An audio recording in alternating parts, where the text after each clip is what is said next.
একটা মাছ উঠিস ভাই, সব পোকা পোকা, সব পোকা, মাছ উঠে না একটা। 1 2 3 hey guys, welcome back to my new blog. So আজকের ব্লগটা অনেক ইন্টারেস্টিং হবে, কারণ আমি আসছি ওই যে ক্যামেরাম্যান আছে তার, আমি আসছি টিকটক করতে, তার মানে বুঝতেছেন। আর আমার পিছনে আছে গোটা চাপাইয়া ভাষা। আর আজকের ব্লগটা অনেক ইন্টারেস্টিং হবে, কারণ আজকে আমরা ভাটা যাইনি যেহেতু, তার জন্য আমরা শুধু ঘুরবো আছি। আর বিকেল টাইমে ভাটা যেতে হবে আমাদের, চলো। আর এ পাশে একটা নদী আছে যেটাতে অনেক সময় আমরা গোসল করছি, এখন পানিগুলো বাজে নষ্ট হয়ে গেছে। আর আমরা এখন আছি একটা বাগানে, যা ভিলেজ, গ্রামের মাঝে, বুঝতেছেন গাইস। চলো গাইস, এখন ক্যামেরাম্যানে টিকটক করা যাক। এই যে দেখেন, এই যে টিকটকারের মনে করলেন শ্যুট নিব। আর এ হচ্ছে আমার আগের শটটাতে ক্যামেরা ধরছিল, এই টিকটকার। আর এই যে নদী, আর এটা হচ্ছে ঈদগাহ, একটা আমাদের ঈদগাহ। আর আমরা আছি এই যে আমের বাগান। আর যারা শুনছো আমের চাপাইয়ের আমের রাজধানী হচ্ছে রাজশাহী, চাঁপাইনবাবগঞ্জ। আর এই যে টিকটকার ক্যাপশন মনে করতেছে এখন। আর সবই এখন আমের গাছ, দেখেন এত পরিমাণে এই জায়গায় বাগান, যা মনে করলেন। আর এটা হচ্ছে একটা নদী, যখন বন্যা আসে তখন এগুলোতে 1 কোমর 1 মাজা করে পানি থাকে। আর এই যে টিকটকার ক্যাপশন মনে করতেছে ভাই, টিকটকার ডাইরেক্ট এখান থেকে। আকাশটা কিন্তু আজকে সুন্দর। আর টিকটকার, এখন আমি মাছ ধরার ট্রাই করব। আর একটা ইন্টারেস্টিং জিনিস দেখবেন, ঈদগাহের এখানে বাজতেছে, আর এদিকে সম্পূর্ণটা এটা কি, এটা হচ্ছে টিকটক করার লাগে শার্ট বাইদানি আসছে। এখন আমি এখানে বসলাম, এত পরিমাণে রোদ, যা মনে করে ও টিকটক করতে আসছে, মনে করে আমার পাগল বানিয়ে দিতেছে। আর এই জায়গায় অনেক পরিমাণে মাছ আছে, কিন্তু এখন মাছ দেখা যায় না।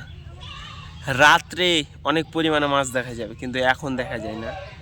আর ওই যে টিকটকার শার্ট পরতেছে, তার একটা গেঞ্জিতে 3টা টিকটক বানাইছে, এখন শার্ট পিনে 3টা টিকটক বানাবে। ওই যদি আমার ভাড়া দিতে পারবে না, ওই 10 টাকার ভাড়া দেয়, ওর 3টা টিকটক করা হয়েছে, আর 3টা টিকটক করবে, তাহলে 60 টাকা পাবার গায়ে। 60 টাকা দিবি তুই, 60 টাকা তোর।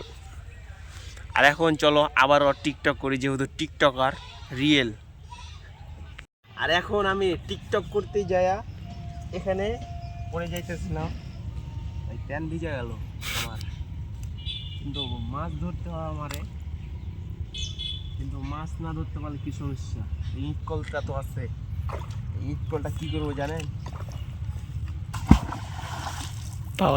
এডিটিং, মাই এডিটিং। এখন চলো একটু পরে মাছ ধরবো, আর কয়েকটা টিকটক গুলো করি, তারপরে মাছ ধরতে যাব। চলো বাই। এখন আমি মাছ ধরতে যাব, চলো মাছ ধরতে। আর তার টিকটকে শুটিং করে দিলাম। আর আমার পায়ে অনেক পরিমাণে কাদা পড়ছে, চলো এখন।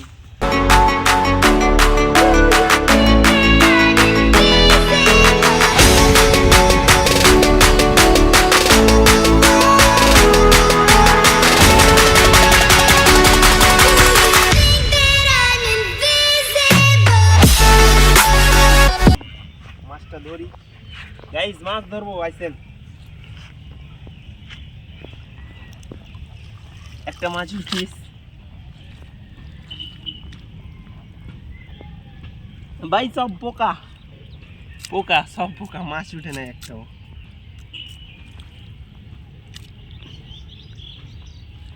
সব পোকা উঠছে, মাছ একটা উঠে না, সব মাছ পালাই গেছে। দাঁড়ান আর একটু বুঝি ভাই। এখন মাছ পাওয়া যাবে, রাত্রে মাছ পাওয়া যায় এই জায়গাতে, অনেক পরিমাণে মাছ থাকে, এখন মাছ নাই। আর এইটা হচ্ছে আমাদের ঈদগাহটা কিন্তু জোশ। আর তোমাদের জন্য নতুন নতুন ব্লগ বানানোর জন্য এখন আমি কাদা ঘেঁটে নিছি। এখান থেকে এগুলো তো মাছ।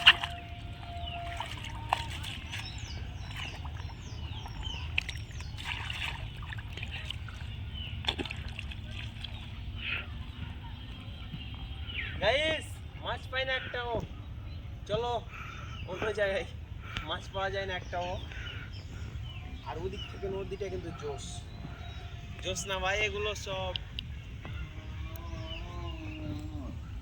বতকের পায়খানাতে এগুলো বাদ করে দিছে। গোসল করা যাবে না এখন, আমার হাতে কাদা আর আমি কাদাটা মুছে নিলাম ভাই।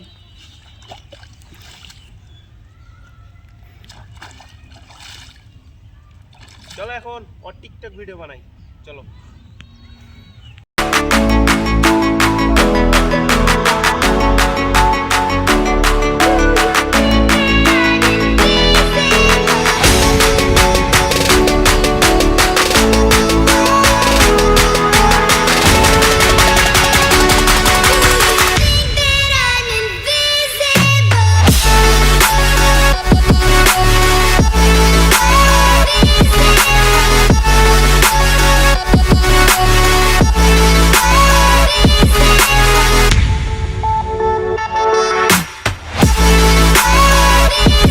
এখন আমরা বাসে চলে যাবো, আর টিকটক করবো না। ওর কাছে কিন্তু আমি 60 টাকা পাই। যখন আমার ইউটিউবে বেশি সাবস্ক্রাইবার হয়ে যাবে তখন ওরে বাঁধে রাখবো, আমি 60 টাকা নিব তখন। আর এই যে রিয়েল টিকটকার আসতেছে। আর ওই জায়গায় জনরা লাগাইতেছিল অনেক সুন্দর, আমার জনরাই থামবেল।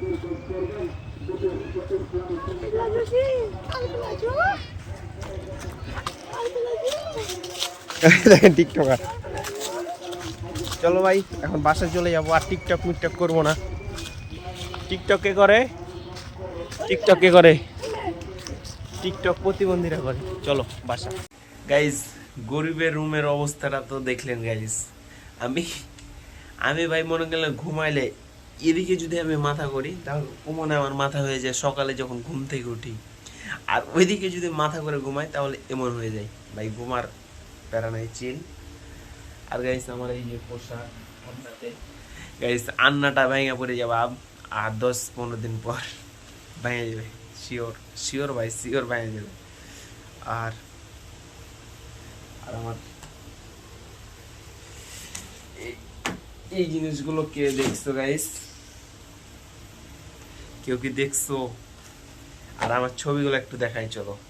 আমি এগুলো আঁকাইছিলাম ভাই, চলো আঁকা ছবিটা দেখাই।